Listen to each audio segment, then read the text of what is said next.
Sean bienvenidos a estos conversatorios del Seminario de Investigación, del del Doctorado en Estudios Socioterritoriales del Instituto de Ciencias Sociales Alfonso Vélez Pliego de la Benemérita Universidad Autónoma de Puebla.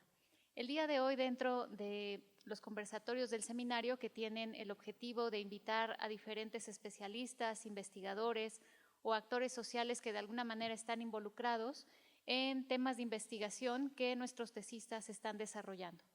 Para esta ocasión invitamos al arqueólogo Arnulfo Allende Carrera, quien es especialista en cerámica mayólica poblana de los siglos XVI hasta el XIX.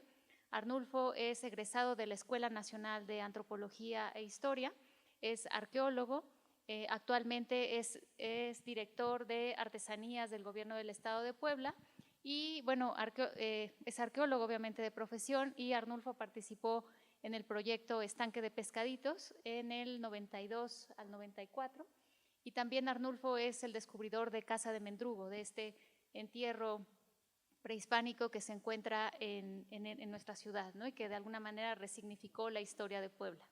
Y bueno, Arnulfo, además, dentro de su trayectoria, en mi opinión, es uno de los mejores ceramistas que tenemos en la arqueología poblana.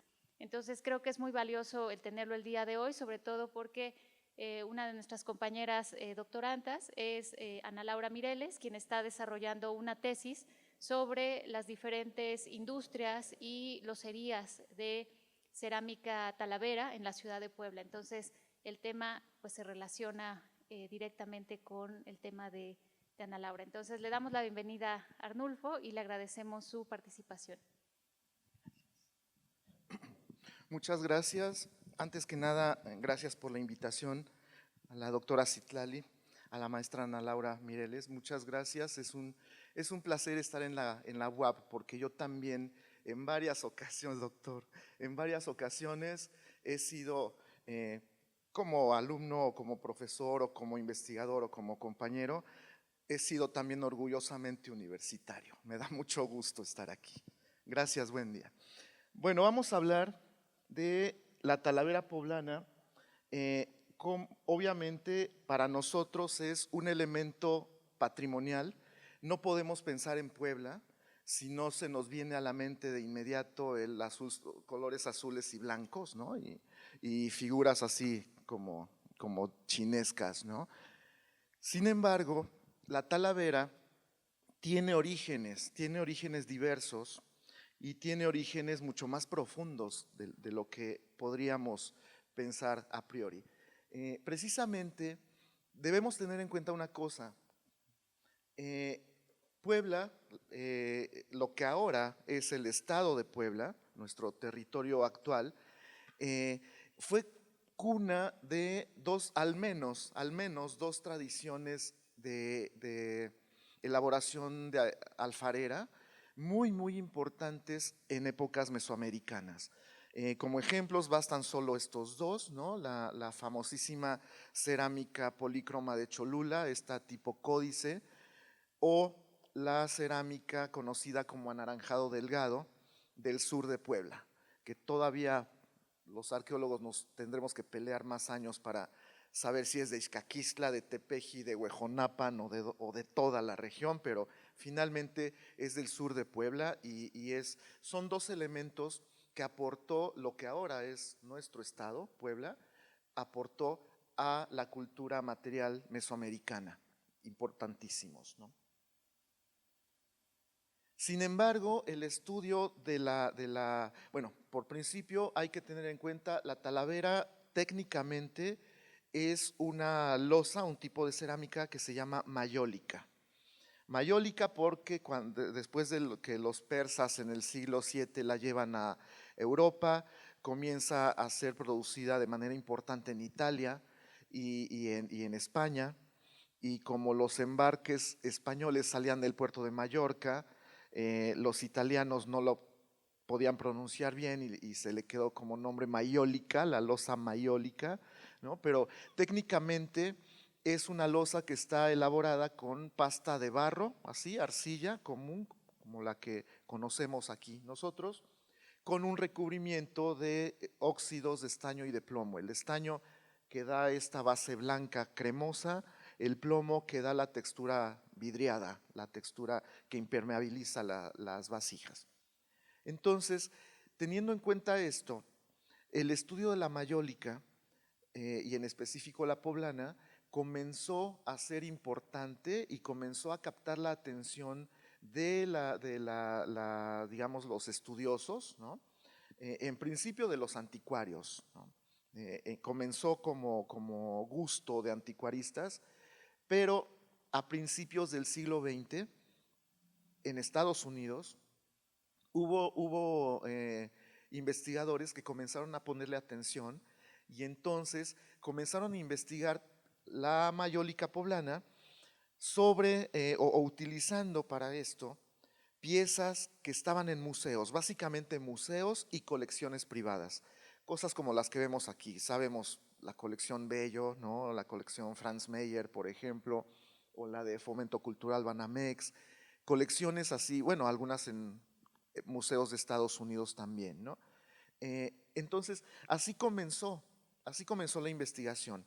Y de estas investigaciones de entre 1908 con Edwin Barber o 1939 con Enrique Cervantes ya aquí en Puebla, ¿no? De esos estudios resulta una secuencia, una propuesta de cronología para la mayólica poblana, que es esta básicamente. Por supuesto, identificando estilos, porque siempre lo más evidente en la cerámica es el estilo.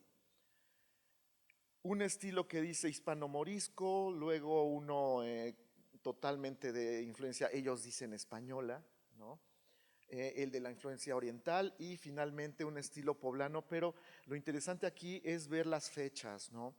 Estamos hablando de una secuencia que va de 1575, es decir, cuando estos investigadores descubren ya documentos escritos, ¿no? El documento escrito que demuestra que esto ya existe, la producción ya existe desde 1575 y hasta 1869, es decir, unos poquitos años después de la intervención francesa y de todo el proceso social y político que generó este hecho histórico.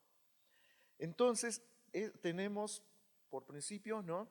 A partir del principios del siglo XX y hasta los años 90, tenemos esta secuencia, ¿no? Que está limitada a finales del siglo XVI, finales del XIX. A partir de la arqueología que, bueno, hemos tenido la fortuna de estar en este momento crucial en que se explora por primera vez un sitio arqueológico grande y con ciertas formalidades, ¿no?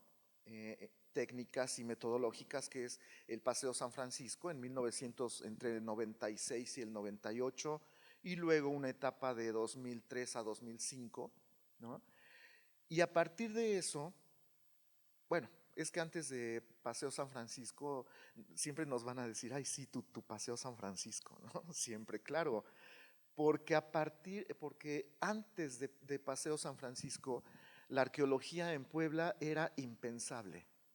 Era totalmente improbable que alguien tuviera interés o que alguien volteara a ver esa clase de arqueología, la arqueología urbana. A partir de San Francisco, muchas personas, muchos investigadores, gente seria y muy respetable, ¿no? Comenzó a aceptar la idea de que en Puebla se podría hacer arqueología y de que el patrimonio arqueológico también está presente bajo esta ciudad, ¿no? Por eso es importante el Paseo San Francisco. A partir de eso, varios compañeros hemos tenido la fortuna de hacer investigación y de hacer exploraciones dentro de lo que UNESCO tiene declarado como patrimonio mundial, dentro de la zona monumental, ¿no? Y a partir de eso, entonces, esta historia de la mayólica poblana, de la Talavera, esta historia totalmente distinta de la propuesta por los anticuarios e historiadores de arte, bueno, vieron las piezas de arte de la primera secuencia. Lo que vamos a ver ahora son tepalcates, son pedacitos que no son piezas de museo, no son piezas hermosas para estar en un palacio, ¿no? Son fragmentos de platos y de tazas y de jarras que los poblanos del mundo real de la época, de las épocas pretéritas, utilizaron en su vida cotidiana y que nos están dando una información mucho más profunda y enriquecedora de lo que significa realmente y por qué es patrimonio la Talavera poblana.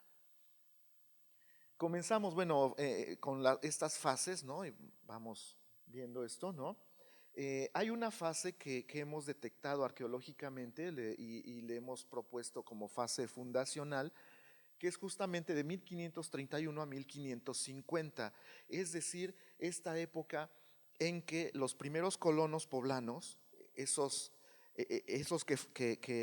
que ocupan la ciudad recién trazada, los terrenos recién repartidos, ¿no? Y que apenas están construyendo las casas, las primeras casas poblanas, tienen que utilizar una combinación, ¿no? Una combinación de eso que se producía en Cholula, en el sur de Puebla y en otras regiones de la Nueva España, pero tenían que importar mucha de esta loza. Este es el caso, por ejemplo, de tipos como estos que vemos aquí, ¿no?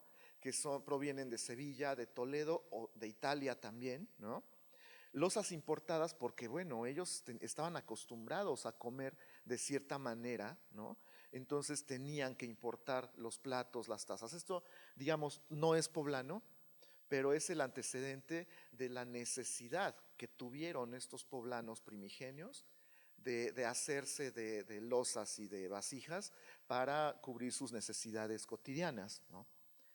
Aquí vamos a hacer un paréntesis, nos vamos a detener, y así como la arqueología se nutre de topografía y de programas computacionales y de laboratorios y de muchas cosas muy rigurosas, metodologías muy interesantes, la arqueología también se nutre de imaginación.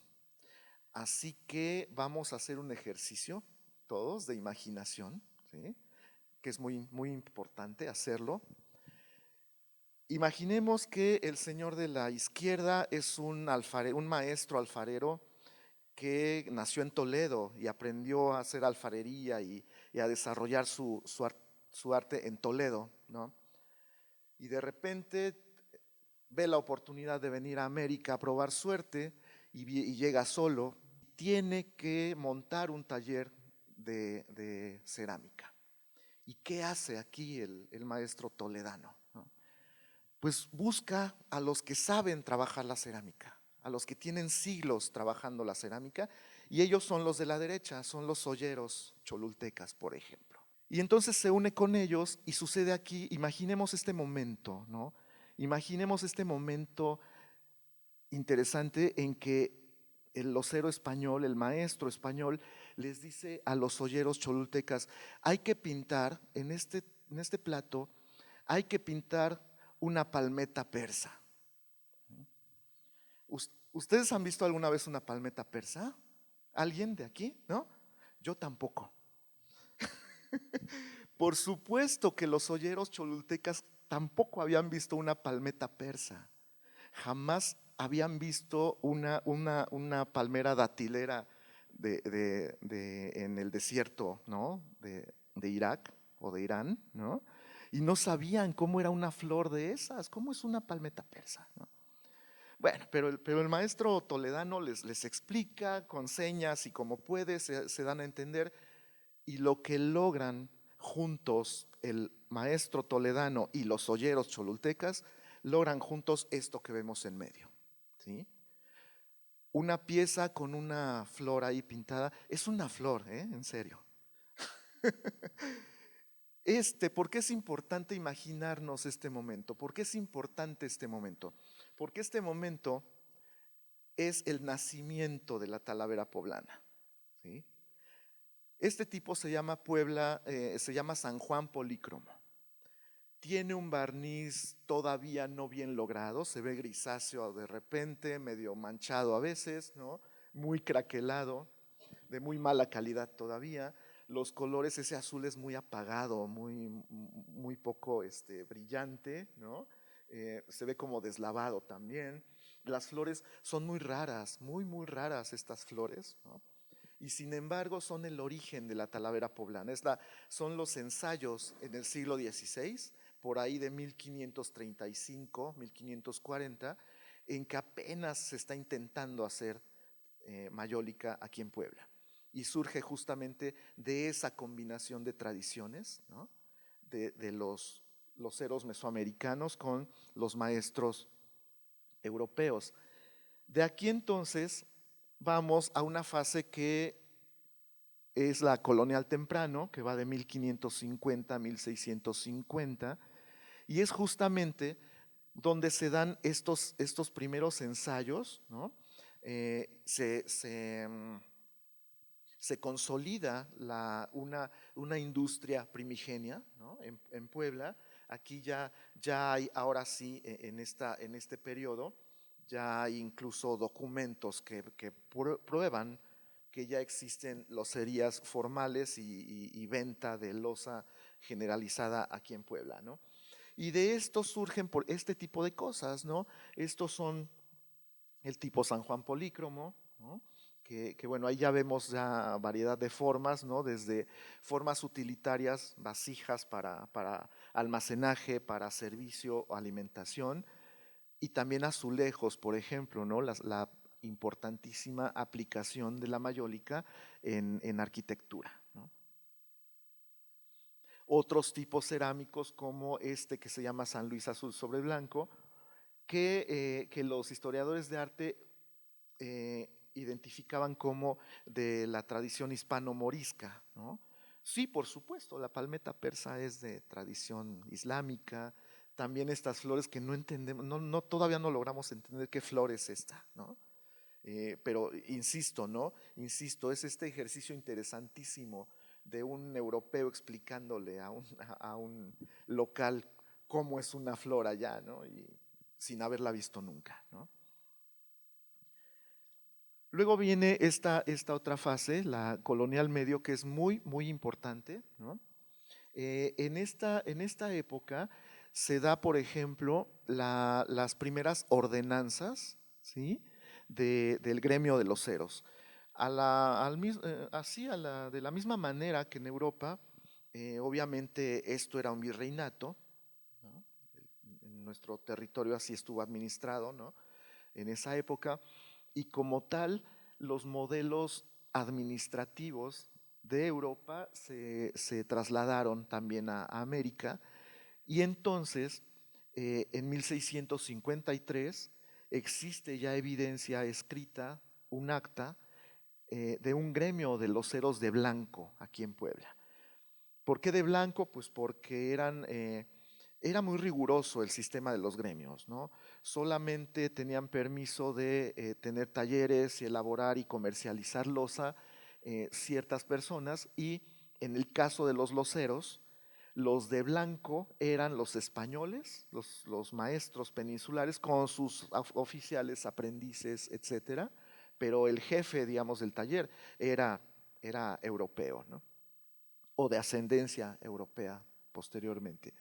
Y los otros, el otro gremio, el de los ceros de rojo, eran los que trabajaban la otra clase de cerámica vidriada, que es la que ahora mismo conocemos todavía y que todavía se produce en los barrios de Analco, La Luz y El Alto, la loza roja, ¿no? La famosa loza roja de La Luz, que ahorita justamente está en uno de sus momentos importantes, ¿no? La loza de muertos, esa loza negra que justamente ahora se está comercializando en todos los mercados, ¿no? Los saumerios, los candeleros negros, y que se produce igual desde esta época, ¿no? Nada más que la loza roja se producía fuera de la ciudad, la loza blanca sí se producía dentro de la traza, entre comillas, española de Puebla, ¿no? Obviamente tenemos gremios, tenemos una cofradía y todo un sistema de hacer funcionar, para hacer funcionar esta industria ya en esta época. Y en esta época entonces, por supuesto, continúa algunas influencias de tipo, como decían los historiadores de arte, hispano-morisco, pero entonces se notan ya otras tendencias también, ¿no? No es un solo estilo el que está impactando. Esto, por ejemplo, es de influencia totalmente española, se parece mucho a los rebozos, estos mantones que usan, se usan en Sevilla, ¿no? Y que con estos encajes que se dicen encaje de bolita, ¿no? Esto mismo, pues trasladado al diseño en la cerámica, da este tipo de figuras, ¿no? En esta fase también en Puebla sucede algo interesante, ¿no? Resulta que no solo llegaron los ceros de Toledo o de Sevilla, ¿no? Hay registro de un italiano que también llegó a Puebla a vivir en esa época y a montar un taller. Francesco Niculoso Pisano se llamaba este señor, y gracias a él se genera otro estilo muy interesante, ¿no? Un estilo que da como resultado una tradición, ¿no? Una tradición cerámica conocida entre los arqueólogos como la tradición Abo Aranama, y que es esta en que se dibujan flores, se dibujan ramilletes, un estilo muy alegre, ¿no? Además con muchos espacios vacíos también, ¿no? Y figuras de seres humanos o de animales también, ¿no? Esta serie, como vemos, aquí hay diversidad, ¿no? En cuanto a las influencias, además de cosas como esto, que tienen un poco ya más de influencia local, ¿no? Este tipo es muy interesante. eh, bueno, cabe mencionar además que de todos estos que estamos viendo ahora, ¿no? Pues hay elementos suficientes para estar seguros de que estos tipos cerámicos son de producción poblana totalmente. Tanto los análisis químicos en arcillas y en barnices y en pigmentos que ha dirigido la doctora Emma Llanes Rizo, y que pues yo tuve la fortuna de colaborar en alguno de estos con ella, han dado como resultado justamente que todos son producciones locales. Todo esto que estamos viendo ahora, ¿no? Desde San Juan, Polícromo, todos estos son producción local. Y obviamente, ¿no? El tipo cerámico más famoso, el más reconocido. ¿Y por qué? A ver, aquí hay una buena cuestión, ¿no? Yo no creo, o sea, cada uno de estos tiene su encanto. Sin embargo, hay un factor por el cual, bueno, son dos en realidad, dos factores por los que Puebla Azul sobre Blanco se convirtió en el modelo, en el máximo representante de la loza poblana, ¿no? Y estos son, en primer lugar, un factor económico totalmente, ¿no?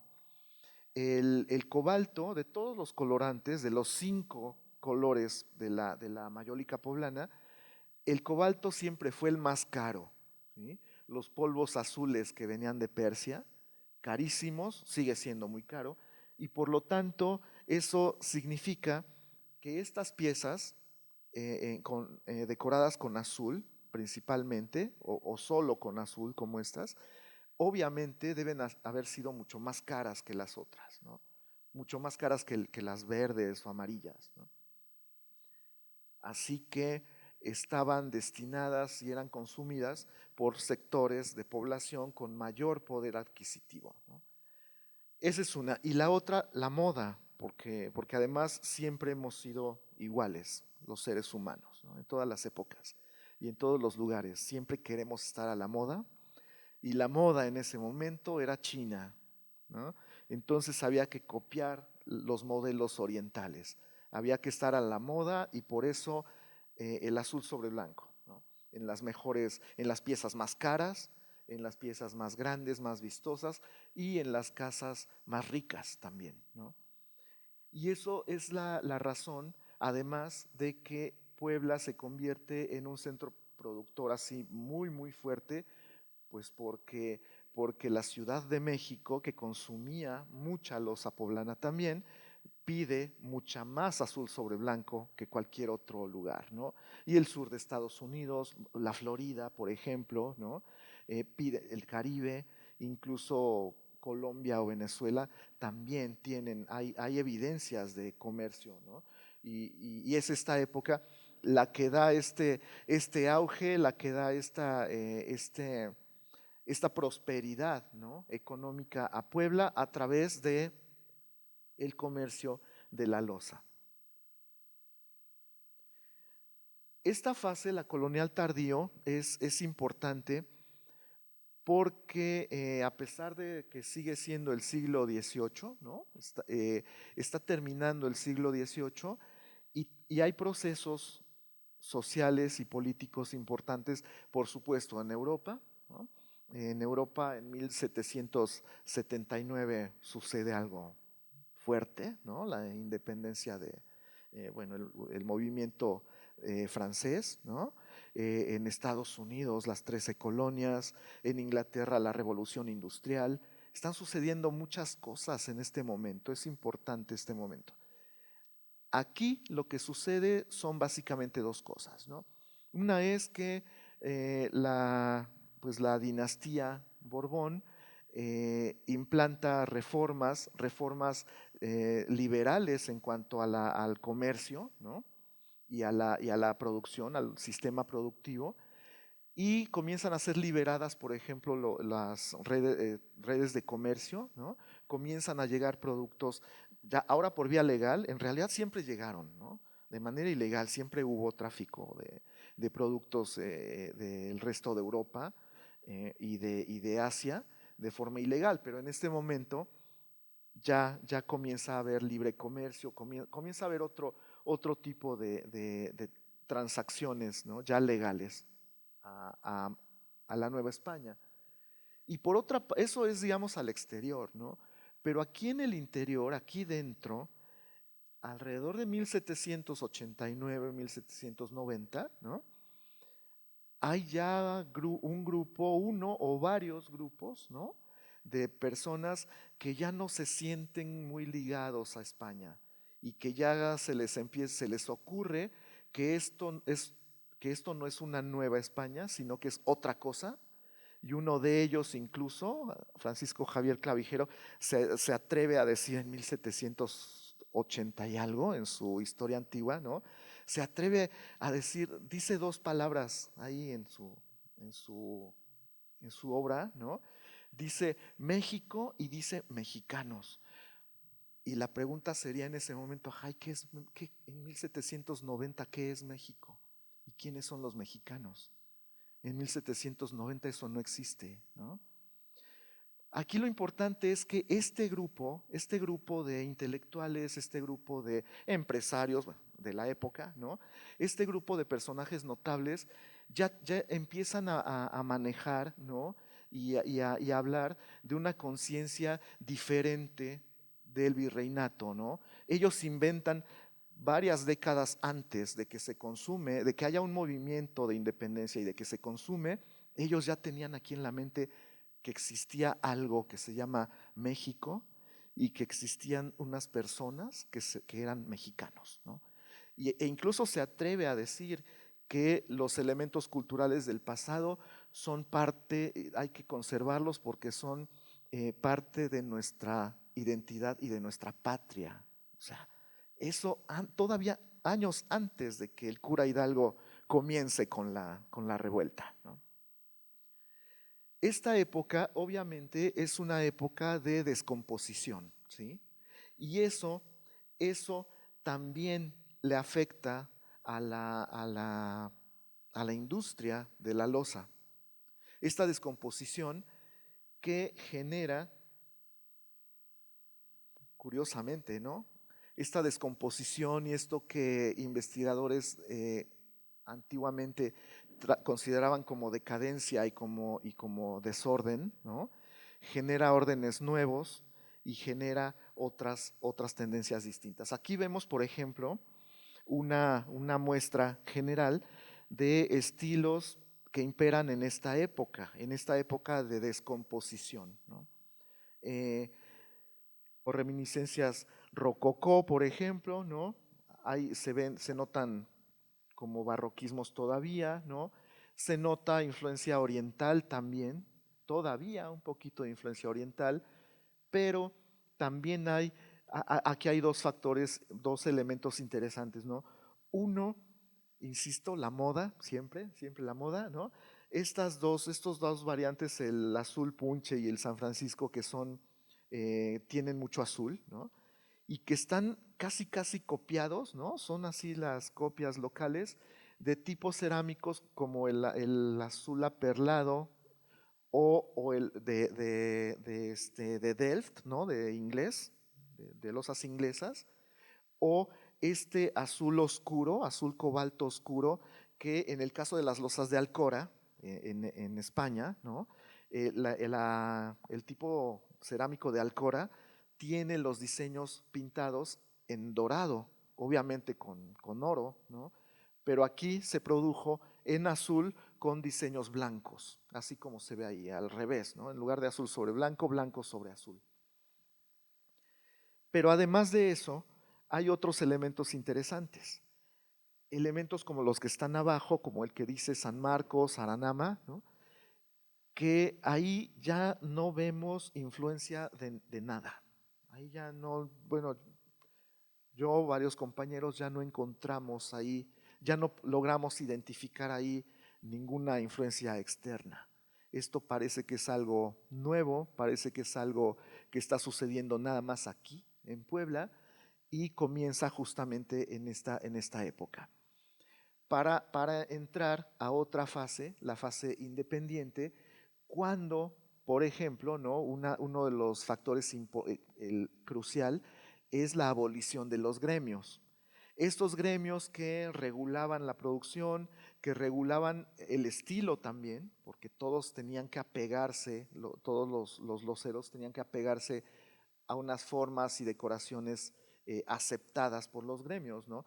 En este momento ya no hay gremio, ya no hay gremios, ya no hay manera de que te prohíban dibujar lo que la creatividad dicte, y entonces los loceros poblanos dan rienda suelta a la creatividad, dan rienda suelta a su creatividad y entonces comienza un proceso de reestructuración en el gremio, que no es gremio, ellos seguían llamándose, hay documentos, ¿no? Hay documentos hasta de 1840 y algo, ¿no? Por ahí hay un documento que cita a Enrique Cervantes, donde todavía ellos se dicen gremio de loceros, pero eso se lo dicen casi como título honorífico, ¿no? En realidad, administrativamente los gremios ya no existen desde 1813 y la estructura esta de regulatoria, ¿no? Ya no existe. Así que, aunque todavía hay influencias identificables de algunos elementos estilísticos, lo que vemos en la mayólica poblana es ya totalmente diferente. Esto ya no se parece a hispano-morisco, a italiano o a nada, ¿no? Esto ya es netamente de inventiva local, ya es netamente poblano, podríamos decir, ¿no? Aquí algo interesante, que además de eso surgen, en esta época justo, surgen dos formas nuevas, ¿no? Una que es esta que está aquí, por tradición se le llama plato gallinero. Uh-huh. ¿Por qué? Porque además del estilo, también las formas tienen que adaptarse a las necesidades de cada época y evidentemente, y esto aquí la doctora Citlali, no me voy a arriesgar tanto a decir algo que no deba, porque no soy el experto en eso, pero es justamente esta época en que a la vez que se está reestructurando el gremio de loceros, también se está reestructurando otros ámbitos de la vida y entre ellos el ámbito de la gastronomía y de las preferencias alimenticias, ¿no? Entonces, obviamente surgen nuevas formas de preparar comida, nuevas formas de comerla, nuevas formas para combinarla y la industria, una de las industrias que tiene que obedecer a esto, ¿no? Y tiene que adaptarse a estas nuevas tendencias es la industria de la loza. Entonces hay que hacer platos diferentes, ¿no? Hay que hacer platos diferentes que sirvan para comer, para servir estos nuevos alimentos, pero además que estén de moda y que se vean bien en mi mesa, ¿no?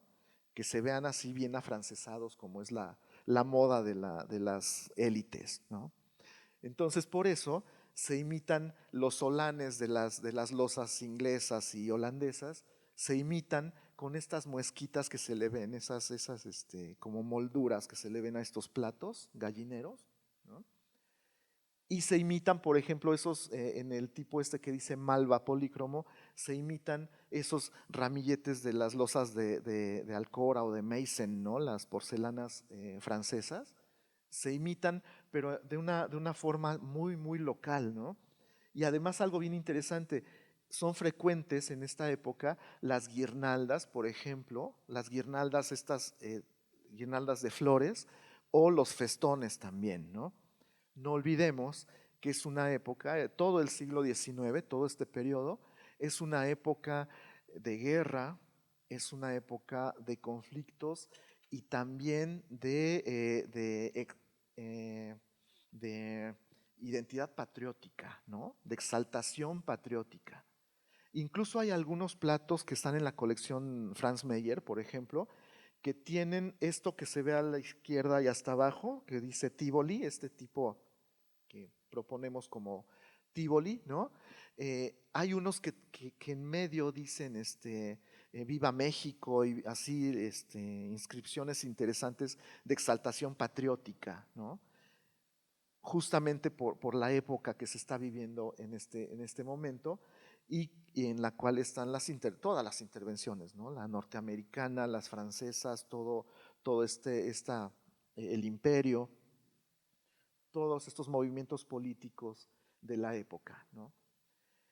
Hasta aquí, digamos que en las tipologías, las cronologías tradicionales, llegábamos hasta este momento, ¿no? Porque los historiadores de arte, los estudiosos, investigadores de principios del siglo XX, consideraban que este era un periodo de decadencia en la Talavera poblana, ¿no? Y que tenía muy poco interés, muy poco o nulo interés estético, valor estético, ¿no? Y por eso no merecía quizás estar en museos y no merecía estar digamos, en investigaciones muy serias, ¿no? Bueno, sucede que efectivamente el ya no tener gremios y sobre todo la entrada de lozas europeas, ¿no? Como las inglesas, las holandesas, las alemanas, ¿no? Por supuesto que impactaron y muy fuerte, ¿no? Básicamente en tres aspectos. El primero es en costo. Por supuesto, una loza, una Delft o Maastricht, ¿no? Un stoneware como el que usamos nosotros ahora, ¿no? Como Ánfora o Santa Anita o Gibson, ¿no? Lo que usamos nosotros a diario, ¿no? Esa clase de cerámica es mucho más barata que una mayólica, ¿no? Mucho más barata porque se puede producir en moldes, en serie, se pinta en impresiones, ¿no? De patrones industriales, ¿no? Por supuesto que es mucho más barata. El barniz, por ejemplo, el barniz del stoneware es barniz de cuarzo, ¿no? Es mucho más barato que el barniz de estaño y plomo de la talavera. Eso es mucho más baratas. En segundo lugar, mucho más resistentes y más durables. La mayólica, qué pena, pero es bien delicada, ¿no? Es muy cara y es muy delicada. Cualquier golpecito y ya se está tronando, ¿no? Ese es el otro factor. Y el otro es la moda, ¿no? por supuesto, hay que tener la vajilla bonita para la cena de Navidad, ¿no? Y no andar comprándole aquí a Uriarte o a Rugerio, ¿no? Que en esa época tenían taller, ¿no?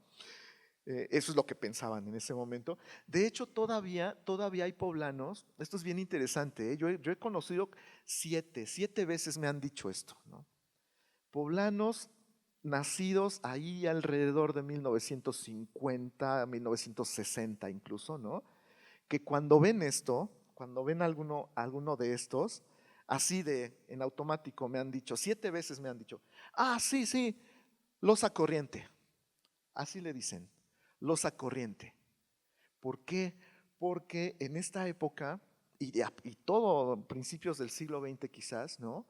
Eh, esta mayólica nos la daban, ¿no? Bueno, se las daba a quienes iban a las ferias de pueblo o de barrio, ¿no? A jugar a las canicas o a los pececitos. ¿No? Así como ahora nos dan una alcancía de los Avengers, ¿no? Y que es de yeso, ¿no? De yeso así corrientito, ¿no? En esas épocas daban de estos platos. Imagínense qué suerte que te den uno de estos, ¿no? Por romper los globos, una mayólica poblana, ¿no? Pero entonces por eso, en esta época, mucha gente la conoció como loza corriente. ¿Por qué? Pues porque no se parecía a la loza barroca del esplendor chinesco, ¿no? A la del siglo XVIII, porque no era muy cara y porque no estaba en las casas ricas.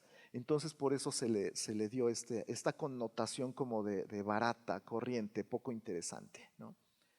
Sin embargo, es muy importante que en esta fase, ¿no?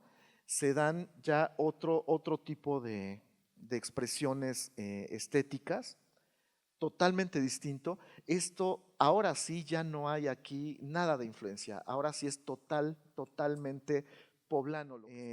Les decía el otro día, y es con todo respeto, ¿no? Porque además yo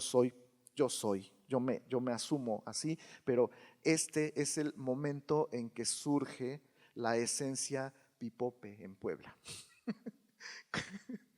Con todo respeto y asumiendo una cultura netamente poblana, poblanista, la poblanidad profunda surge en este momento y se manifiesta en todos los ámbitos, en la arquitectura, por supuesto, en la literatura, ¿no?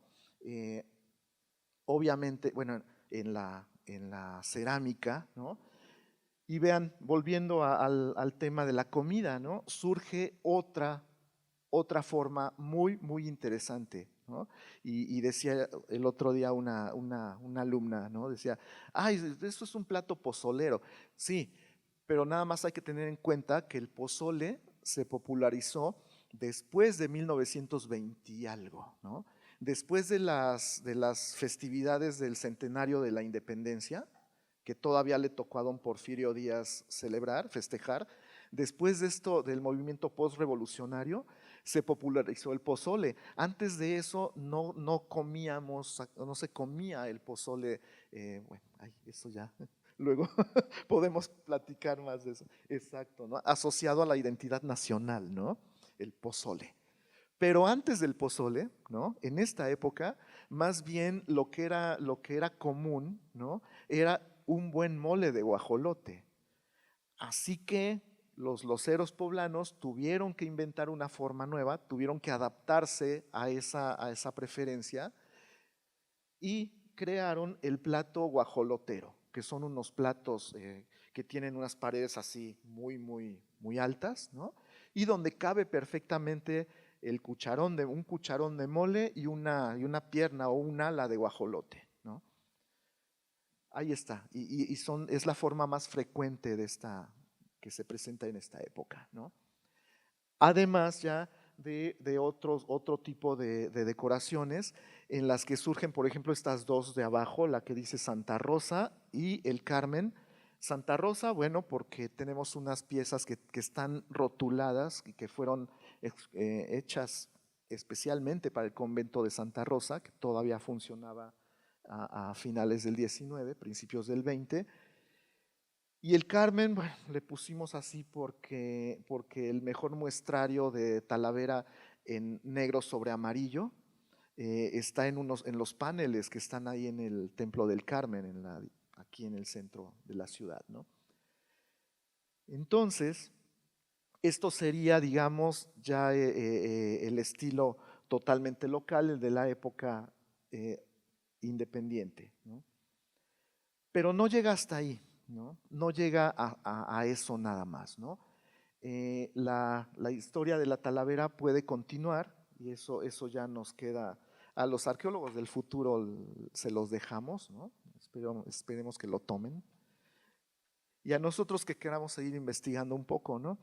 Eh, una fase que estoy proponiendo, esto es propuesta, nos podemos estar de acuerdo o no, hay que discutirlo todavía. Una fase poblano que va de 1920 a 1990.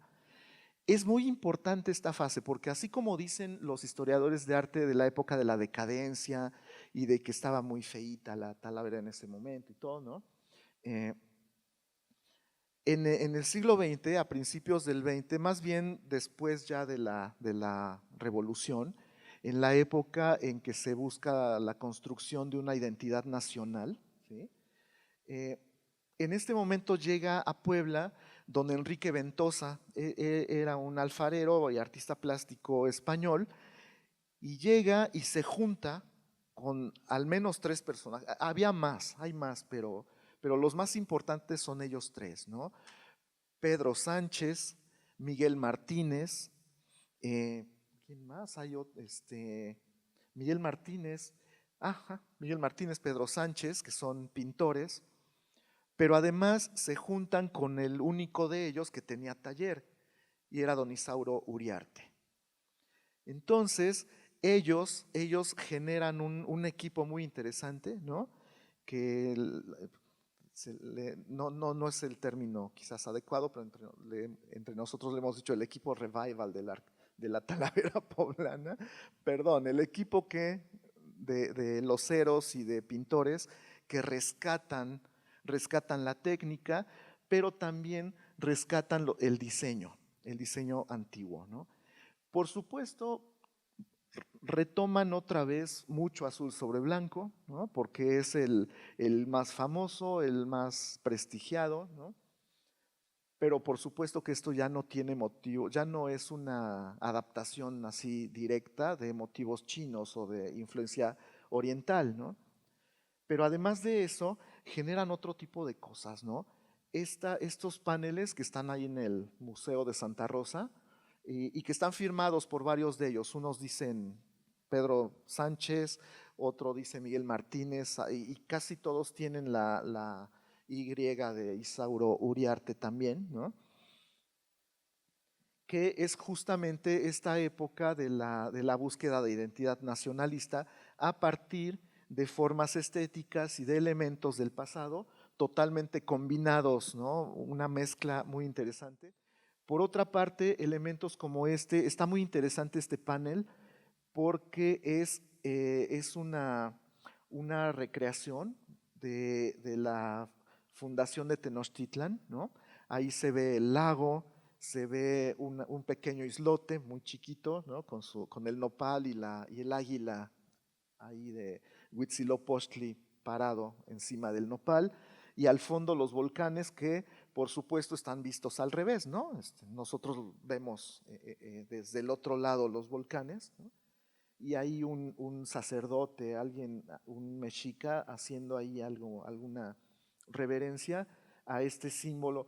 ¿Qué mejor símbolo de identidad nacional que la fundación de México Tenochtitlan, ¿no? Y en Talavera poblana, además, ¿no? En esta época, aunque hay documentos y tenemos certeza de que la cocina de Santa Rosa ya estaba decorada a finales del siglo XIX, ¿sí? En 1870 ya tenía decoración. Sin embargo, en esta época y gracias a este grupo, Uriarte, Ventosa, Sánchez, Martínez, hay una remodelación, se redecora la cocina de Santa Rosa para abrirla en 1926 como Museo de la Cerámica, ¿no? Es además, ¿no? Es el primer museo de cerámica que tenemos en México, de hecho, ¿no? Y es aquí, en esta cocina de Santa Rosa. Y bueno, la producción cerámica de prácticamente todo el siglo XX, que es esta, ¿no? Estos motivos ya combinados. Aquí hay de todo, ¿no? Hay motivos orientales, españoles, prehispánicos, de todo, ¿no? Esa es todo el siglo XX de la Talavera poblana, ¿no? Bueno, casi todo el siglo XX.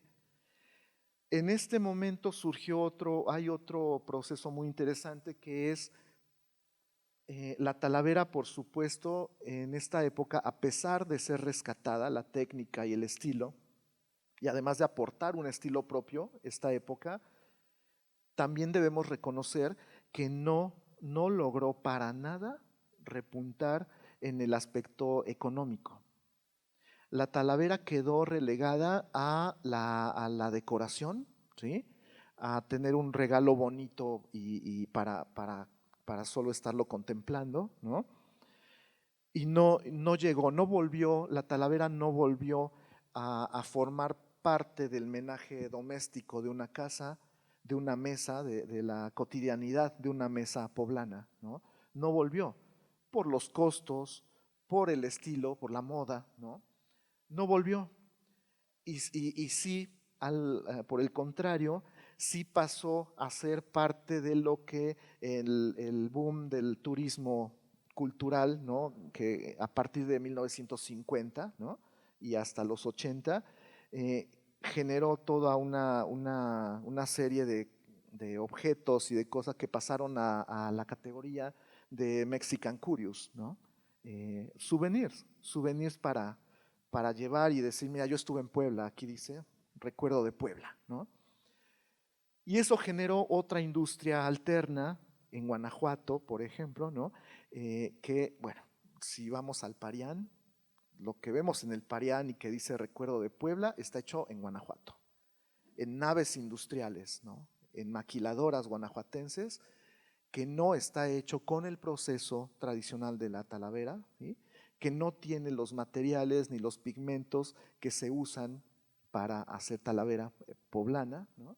Y que sin embargo han inundado el mercado de los souvenirs del Mexican Curious, de los recuerditos para turismo, desde los años 50 y hasta, pues, incluso hasta ahora, ¿no? Todavía funciona eso. A partir de esto, y viendo estas cuestiones, ¿no? En los 90, un grupo de alfareros poblanos, y además apoyados por el gobierno también, ¿no? Que vieron en este elemento cultural interés también, ¿no? Se buscó hacer otra vez, otra vez rescatar la industria de la talavera a partir de dos premisas. Una, hay que renovar el estilo, hay que revitalizar la estética de la talavera poblana. No podemos seguir nosotros porque además, bueno, por ejemplo, ahora mismo, ¿no? Ustedes, hay muchos jóvenes aquí, ¿no? Incluso nosotros ya, las generaciones de los 80s, 90s, ¿no? Pues ya no era posible estar, vaya, es muy difícil consumir objetos, elementos del estilo de nuestra abuelita, ¿no? O de nuestra tatarabuela, ¿no? Tenía que cambiar el estilo, porque hay que adaptarse a la moda, al momento actual, ¿no? Si es que queremos que haya consumo. Y por otra parte, había que protegerla, era necesario protegerla ante los embates comerciales de Guanajuato, Sayula, Oaxaca, etcétera, China, porque también hay talavera china, ya, talavera poblana hecha en China. Entonces, había que protegerla. Y por eso, un grupo de loceros, y esto siempre debemos reconocerlo, ¿no? Quienes comenzaron esto, así como en los años 20, Ventosa, Uriarte, Martínez, Sánchez, ¿no? en esta época son los talleres Talavera de la Reina y Uriarte los que se dan a la tarea de invitan artistas contemporáneos, gente de la talla de José Luis Cuevas, Germán Montalvo, Magali Lara, Pepe Lascarro, sí, o sea, toda una pléyade, ¿no? de artistas plásticos contemporáneos, los invitan y entonces, y tal cual a mí, Talavera de la Reina, a mí la directora, Angélica Moreno, me lo decía, es que tenemos que demostrar que la talavera sí puede ser útil actualmente y sí puede estar en nuestras casas nuevas, ¿no? No tiene que estar, hay que sacar la talavera de un museo, hay que sacarla de los museos, de las galerías de arte y de antigüedades, y hay que volverla a poner en nuestra vida cotidiana, ¿no? Y entonces, con ese mismo proceso de elaboración antiguo, con los mismos materiales, con los mismos pigmentos minerales y el mismo proceso, estos artistas contemporáneos demostraron con esto que la talavera, por supuesto que puede ser contemporánea, por supuesto que puede obedecer a la moda actual y puede ser del gusto de las generaciones de hoy. Y además puede seguir siendo útil. ¿Por qué? Porque ahora ya está demostrado, ¿no? La talavera sí sirve para servir, el tema del plomo, ¿no? Se ha superado, ya se hacen barnices sin plomo también, ¿no? Aunque bueno, ese es otro tema que también hay que discutir mucho, ¿no? La incidencia del plomo en la salud pública, no hay reportes que muestren una incidencia muy amplia, ¿no? En periodos no prolongados o ante ciertas sustancias que no hagan reacción con el plomo, ¿no? Pero bueno, ese es tema de químicos. Los ácidos, exacto, ¿no? Por ejemplo, ¿no? El agua de limón.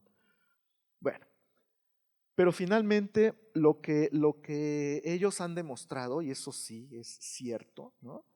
Es que la talavera sí puede regresar al ámbito de la vida cotidiana.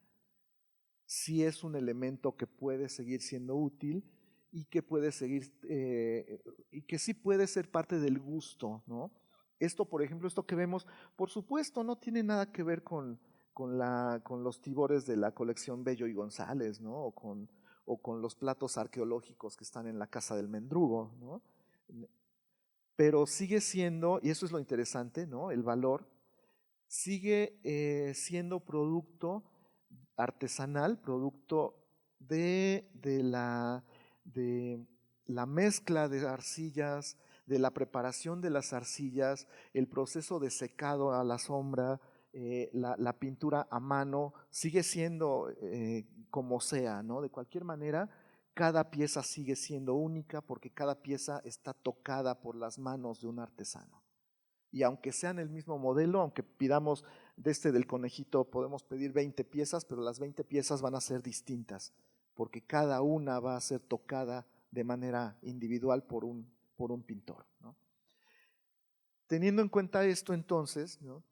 Es que en 1997 se logra la denominación de origen y se logra para los municipios de Puebla, obviamente, ¿no? Para Cholula, Tecali y, Amozoc, pero además, esto es bien interesante, ¿no? Además, se incluye en esta denominación de origen a los loceros que ya estaban trabajando y que ya tenían una producción muy importante en San Pablo del Monte, en Tlaxcala. Y eso es bien interesante porque algunos sí están certificados, ¿no? Esto da origen a un consejo regulador que otra vez a la manera de los gremios, ¿no? Pretenden regular la producción y pretenden regular el diseño y todo esto, ¿no? Sin embargo, está sucediendo ahora mismo, estamos viendo un proceso muy interesante de reestructuración otra vez, ¿no? Otra vez, pero ahora por parte de los maestros loceros de San Pablo del Monte. habrá que ver, y vale la pena, ¿no? Vale mucho la pena, ver el diseño que están generando en San Pablo del Monte. El diseño tanto en formas como en decoraciones, el diseño en combinaciones de colores, generación de nuevos colores incluso, ¿no? Que por supuesto están fuera de las normas, de la norma oficial, fuera de la denominación de origen, pero que parece que puede ser el futuro para los loceros también, ¿no? Lo mismo que hicieron hace 200 años, ¿no? Parece que puede volver a suceder ahora, ¿no? Con estas innovaciones que están haciendo en San Pablo del Monte y en algunos otros talleres aquí en Cholula y en la misma ciudad de Puebla. Y por otra parte, ¿no? Esto es ya la Talavera como patrimonio, que hay que tener en cuenta una cosa también, es muy importante. La denominación de origen está enfocada al aspecto comercial de la Talavera, ¿sí? Hay un holograma que cuesta dinero pagarlo para poder decir que mi pieza tiene denominación de origen, ¿no? Y sin embargo, en nuestra experiencia en el contacto con los artesanos, ¿no? Sabemos de muchos talleres y muchas iniciativas pequeñas, ¿no?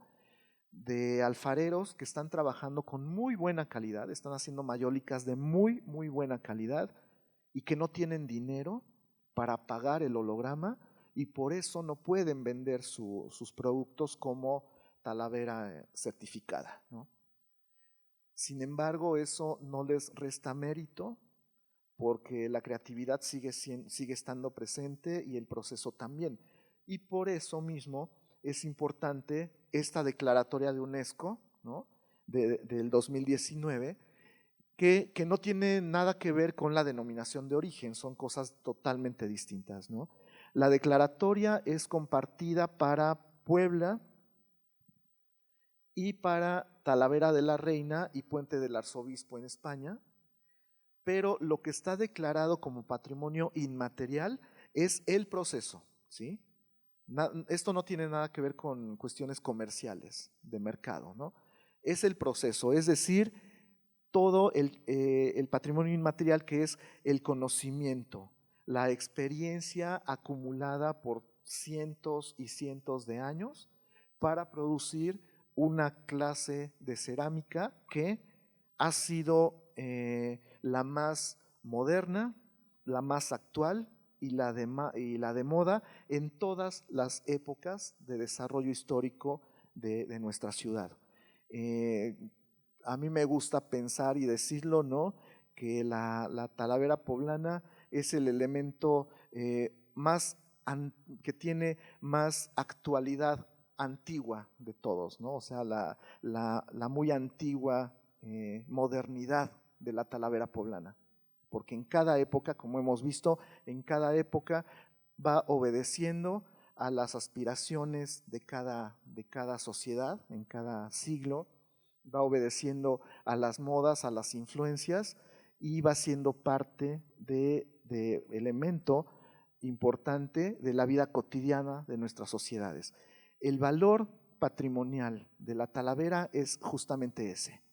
Una pieza, por una parte, el valor intrínseco de una pieza que está elaborada ahora, las que están saliendo ahorita del horno de César Torres, están producidas igual que las del maestro toledano de 1542, ¿no? El mismo proceso, los mismos materiales, ¿no? Básicamente. Y por otra parte, ¿no? Por otra parte, el valor de reflejar en cada época las tendencias, los sentimientos y las aspiraciones de la sociedad de cada una de estas épocas. Y bueno, pues por mi parte, hasta aquí llego con la propuesta. Si hay algunas preguntas, comentarios, adelante. Muchas gracias otra vez. Bueno, a mí me parece interesante lo que comentas, Arnulfo, y a mí siempre me ha generado la duda respecto al impacto, por ejemplo, que tuvo el trabajo de Arrieta respecto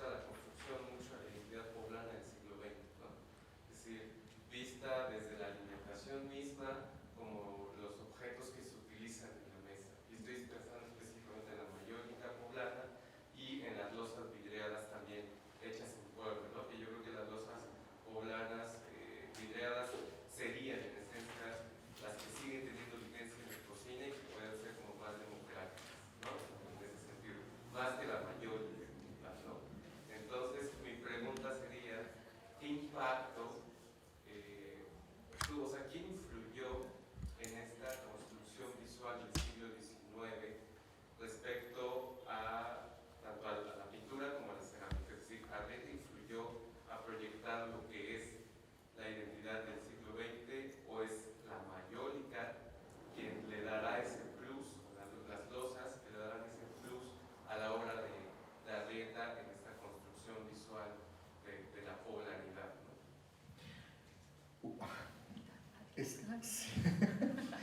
Yo creo, y esto sinceramente es postura personal,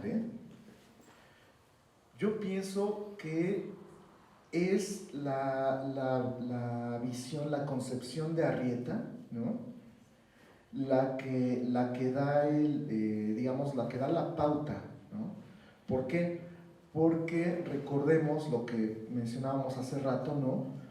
Que este periodo en que Agustín Arrieta pinta los bodegones y pinta ahí varias piezas con los motivos y los diseños que vimos hace rato, ¿no? Y que están en el registro arqueológico también, ¿no?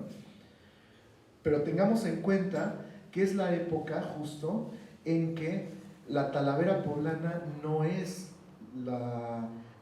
digamos, el elemento más prestigioso en la sociedad, ¿no? Sino que está como que relegado a las clases populares, ¿no?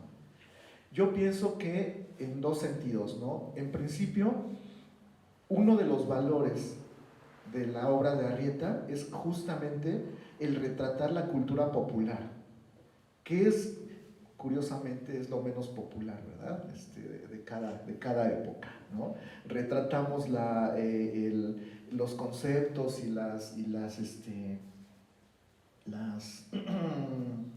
sí, la postura de los grupos de poder, ¿no? O de las élites, y la cultura popular se queda como que ahí a un ladito, ¿no? Y justamente Arrieta hizo lo contrario, ¿no? Sí, por supuesto, tiene sus retratos de personajes importantes y santitos y todo esto, ¿no? Pero parte importantísima de su obra es el retrato de la cultura popular, ¿no? Lo que se pone en una mesa, por ejemplo, ¿no? O las ollas estas rojas bruñidas, ¿no? Y los cantaritos de Tlaxcala, ¿no? Y los pone ahí en su obra, y entre todo esto está como elemento de cultura popular, porque él no retrató Talavera con intención de exaltar la Talavera, la retrató como parte de un bodegón o como parte de una mesa, ¿no?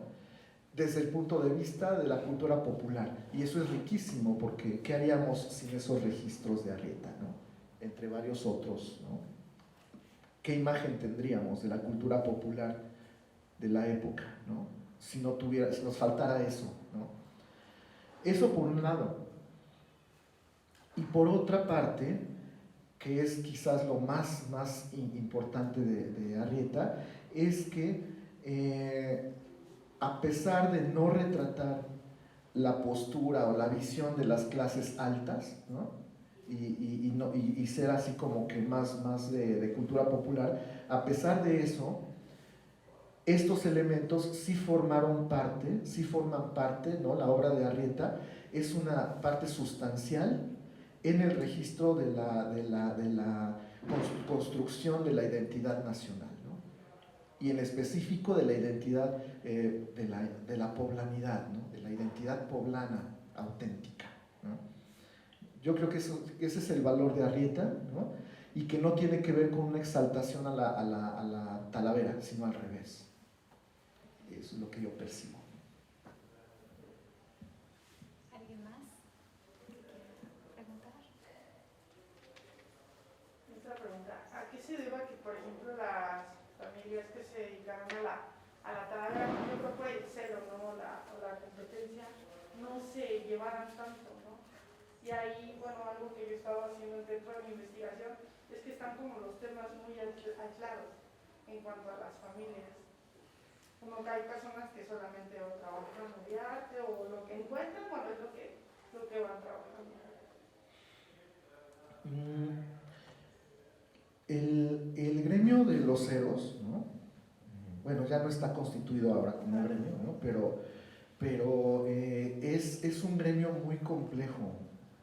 Es difícil, sinceramente, ¿no? Es un gremio muy difícil. Son artistas. Sí. ¿No? Son creadores, Son exacto. creadores, claro, Son creadores y todo el tiempo están peleando por reconocerse, ¿no? Quién hizo primero esta flor, ¿no? Y quién se la robó a quién, ¿no? Quién le robó el diseño a quién y quién le puso un color que no va, ¿no? Y, o sea, todo el tiempo están hay una tensión interna en el gremio, ¿no? Que está generada, bueno, pienso, ¿no? Pienso que puede estar generada precisamente por el hecho de que hasta hoy mismo la industria no ha recuperado el auge económico que tanto se exalta y tanto se dice en la historia del siglo XVIII, ¿no? Han estado expuestos a niveles de competencia tremenda, ¿no? Porque imagínense competir contra las losas holandesas, ¿no? Más baratas, más durables, de moda. O sea, fácilmente estamos hablando de 200 años, ¿no? De competencia tremenda y de lucha encarnizada por mantener su lugar en el mercado. Y que sinceramente todavía no terminan de lograrlo, ¿no? Hay varios talleres que tienen mucho éxito, que están exportando a todos lados cada semana, ¿no? Pero son los menos, ¿no? Entonces, yo creo que todos estos años, ¿no? Desde el siglo XIX y hasta ahora, han generado en ellos una tensión interna en que no logran tener ese lugar que ellos saben muy bien, porque además están conscientes, ¿no? De que merecen, porque además sí lo merecen, ¿no? Entonces yo creo que va por ahí el tema, ¿no? Entonces por eso no hay una unión, ¿no? No hay una identidad así de que somos alfareros, ¿no? Somos loceros y vamos a lo mismo. Hay muchas diferencias sustanciales, ¿no? Empezando por quiénes tienen el holograma y quién no, para empezar, ¿no? Esa es la situación actual del gremio de los alfareros de blanco poblanos. Agradecemos al arqueólogo Arnulfo Allende Carrera su conferencia el día de hoy. Pueden verla, se va a retransmitir esta conferencia a través de Facebook Live del Instituto de Ciencias Sociales y Humanidades, y le entregamos al arqueólogo Arnulfo Allende Carrera un pequeño reconocimiento por la conferencia, y tenemos también un pequeño regalo para ti. Muchísimas gracias, Arnulfo. Muy amable. Muchas gracias. Muchas gracias a todos.